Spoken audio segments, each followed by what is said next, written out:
Nightwork, a Dave Brandstetter mystery. Author Joseph Hansen. Publisher Open Road Integrated Media. Narrator Eric Aust. Chapter 4. Guava Street had no sidewalks. Little enough remained of its paving bleached, cracked islands of blacktop that stood inches above the dirt level of the street. The Jaguar rocked and rumbled. Weeds edged the street. Seedy sun dried. There were a few fences, chain link, picket, grapes, take.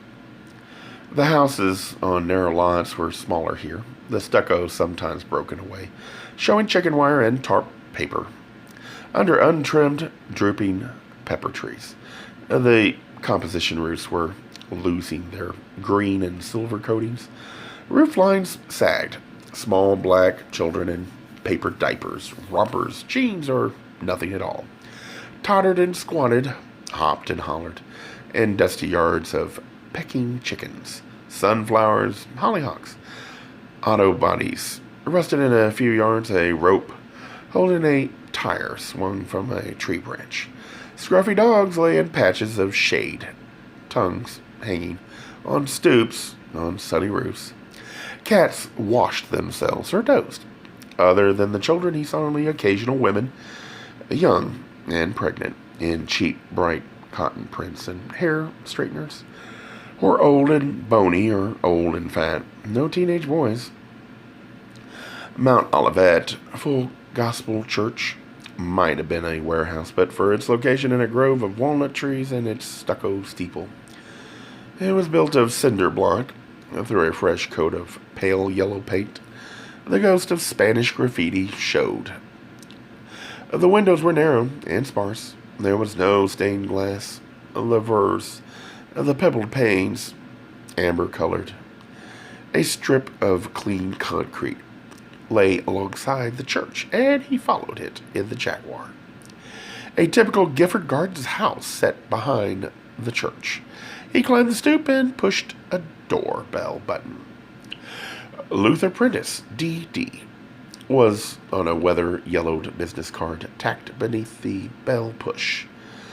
But it was a really butter-colored woman in an apron who opened the door. Good cooking smells rushed out at Dave through the screen. The woman dried her hands on the apron. Her hair was abundant, soft and white.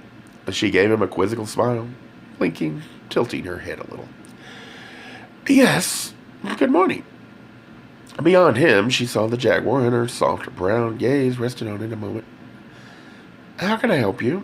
He told her who he was and offered his card. Like Jean Malloy earlier, she took it gingerly through a narrow opening between screen and doorframe. She read it and said, "I'm afraid we have all the insurance we need." "I'm not selling it," Dave said. "I'm a death claims investigator. I'm looking into the death of Paul Myers." She frowned a little. "Was he a member of this congregation?" "I don't remember the name." "He was a friend of a member of this congregation." And beyond her, Dave glimpsed movement in a room dark by contrast to the blazing sunlight outdoors. "Ossie Bishop? I'm told he died recently, too. I'd like to talk to his wife, Luella, but I hear she's moved." A tall, lean old man, very black, bald, with a fringe of springy white hair, appeared beside the woman. He took off horn-rimmed spectacles and peered at Dave. "She and her children left right after the funeral. I'd say it was more than just leaving. I'd call it running away." "You men talk," the woman said. "I've got chickens and a whole lot of ribs to barbecue." She faded from sight. Her tall, straight old husband pushed open the screen door. He said, "Come in and sit down. Perhaps you'd enjoy to have a little iced tea." As Dave went indoors past him, the man peered squinting at the blazing morning. He, too, saw the Jaguar and was quiet for a moment. He closed the screen door and latched it. "I hope the damage to your car didn't happen here." "It was my own fault." Dave waited among folding chairs in a room surprisingly large. Walls had been knocked out. Hadn't they? This place had to do as parish house as well as rectory. The good cooking smells were strong here. A pair of long, folded down tables rested against a side wall. He had glimpsed others set out in the walnut grove. There was going to be a picnic today or tonight. Luther Prentice D.D. closed the wooden house door and said, "There's going to be a church picnic tonight at 6. He smiled. "Yeah, we're going to come." He motioned with a long hand whose nails were large and pink and whose palm was pale. "Please sit down. These are not comfortable chairs, but they are what we have, and we are thankful for them." "I appreciate the invitation to the picnic." Dave said the chair was steel with a thin seat cushion. The middle of the back made a cold band below his shoulder blades, where jacket and shirt were sweaty. "But the sheriff's men advised me not to drive that car here anymore. And they cite the high unemployment rate in Gifford Gardens as responsible for the risk to property."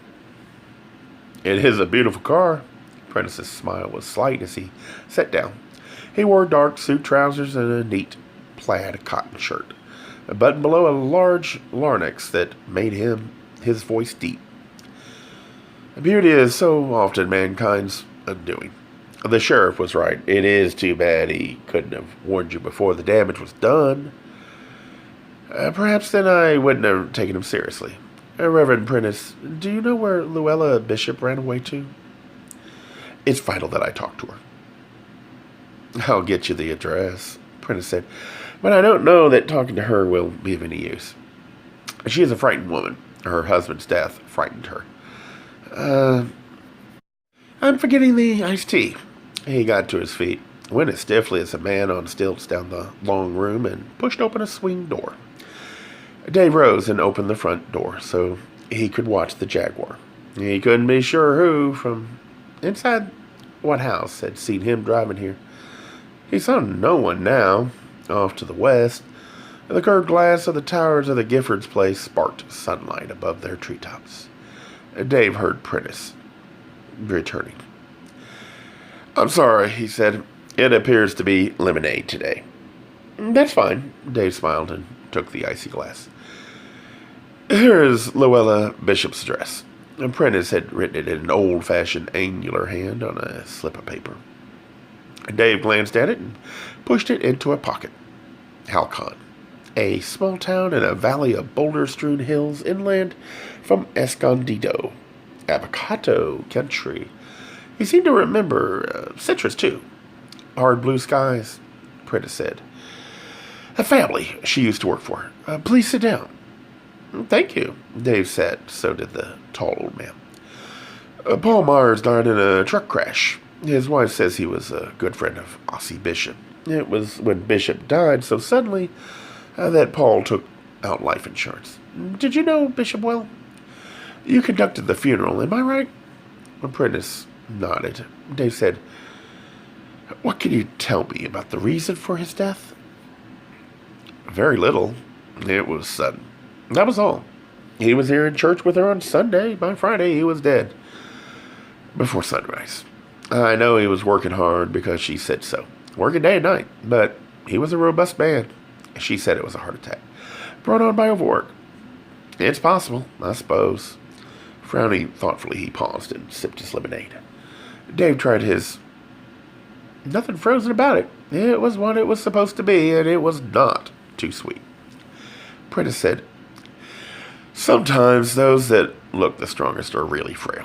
To survive in this world, a black man has to start working early in life, and sometimes they burn out early." He gave his glossy, bald head a worried shake.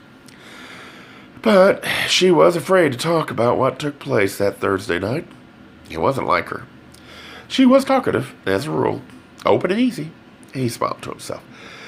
"Always could find something to laugh about. Didn't matter what. She was a great help here at the church. And she lifted all our spirits with her gift of laughter. We already miss her sorely. However, she was normally a slow-moving woman, and she moved as if the devil himself was after her. When it came to leaving Gifford Gardens, once Ossie was in the ground, a funeral was Monday morning. She was on her way south with the children and her worldly goods by nightfall."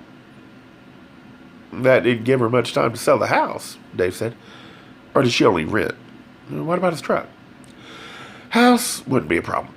People around here dying for a roof to get in under that they can afford." Prentice frowned his brow. As to the truck, most likely the boy drove it. The oldest, Melville, his father hoped for him to be a driver too.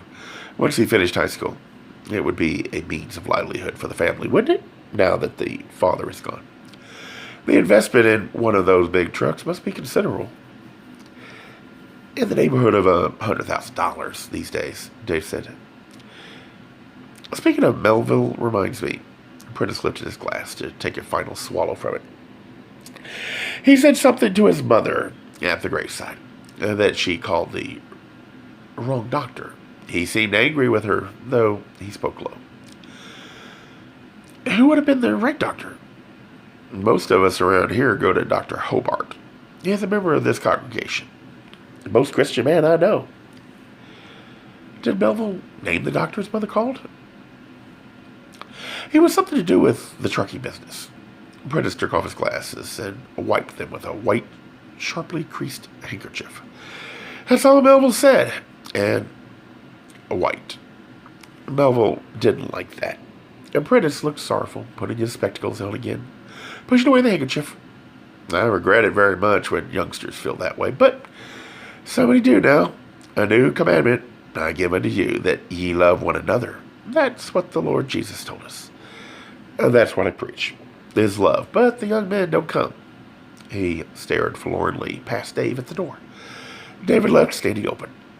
Those come that don't need the sermon, but the young men don't come, he sighed. That's why we're having this barbecue, you know. There won't be any preaching. There'll just be food. They are hungry, most of them. He shook his head. They take it out in hatred, enmity between the races. It's brought nothing but grief and sorrow and loss, but they are hating, now more than ever. These gangs, black against brown, I don't know where it's going to end. We're located here, where we are sitting now, right in the middle of it. Next block. He held up a long black thumb. You won't hear anything but Spanish spoken. They come at night and paint their marks all over the walls. Obscenities, too, but that's not the worst. He eyed Dave bleakly. They are killing each other. Killing. And the innocent, too.